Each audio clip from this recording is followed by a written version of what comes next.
আসসালামু আলাইকুম এভরিওয়ান। তো এখানে আমি তৈরি করছি সুজি দিয়ে মজার এক পিঠা। এটা কিন্তু অনেক মজার হয়ে থাকে, এটাকে বিস্কুট পিঠাও বলা হয়ে থাকে। আর এটা কিন্তু ঘরে থাকা সামান্য উপকরণ দিয়ে তৈরি করা যায়। তো চলুন দেখা কিভাবে করলাম। প্রথমে 4-5টা এলাচকে আমি এভাবে থেতো করে নিয়েছি। তারপর 2টা ডিমকে এভাবে আমি নর্মাল টেম্পারেচারে নিয়ে এসে তারপরে ডিম দুটো নিলাম। তারপর ডিমগুলোকে সুন্দরভাবে কাঁটা চামচের সাহায্যে ফাটিয়ে নিলাম। তারপর সামান্য পরিমাণ লবণ দিলাম।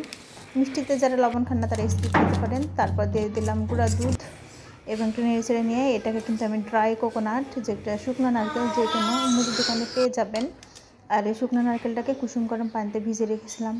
এরপর দিয়ে দিলাম রেগুলার আটা, রুটির আটা, তারপরে সুজি। এই তো 1 প্যাকেট সুজির মধ্যে 2 মুঠা রেখে দিয়েছিলাম। তারপরে দিয়ে দিলাম চিনি, এটা কিন্তু লাল চিনি। তারপরে একটু সাদা চিনিও দিয়েছি আর আটা দিয়েছি। এখন সুন্দরভাবে সবগুলোকে মুছে নিলাম আর আধা ঘন্টার জন্য রেস্টে রেখে দিলাম। আপনাদের হাতে সময় না থাকলে 5 মিনিটের জন্য রেস্টে রাখবেন। এই যে আমি এর আগে হাত দিয়ে চেক করেছিলাম, এখন এই যে পারফেক্টভাবে হয়ে গেছে।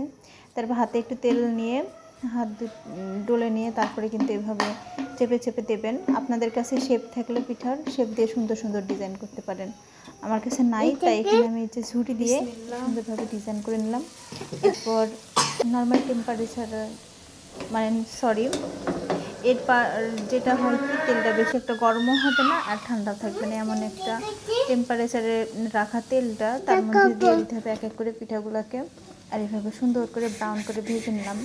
আমার আয়তনি কান্না করছিল ওকে দেখতে যে পিঠার এক পাশটি বেশি ভাজা হয়ে গেছে আর কি।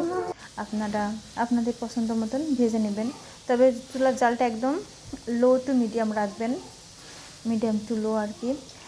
বেশি জাল দেওয়া যাবে না, এতে কী হবে উপরটা লাল হয়ে যাবে বা পুড়ে যাবে কিন্তু ভিতরে কুক হবে না। এই অসম্ভব মজার পিঠাটা আপনারা তৈরি করতে পারেন।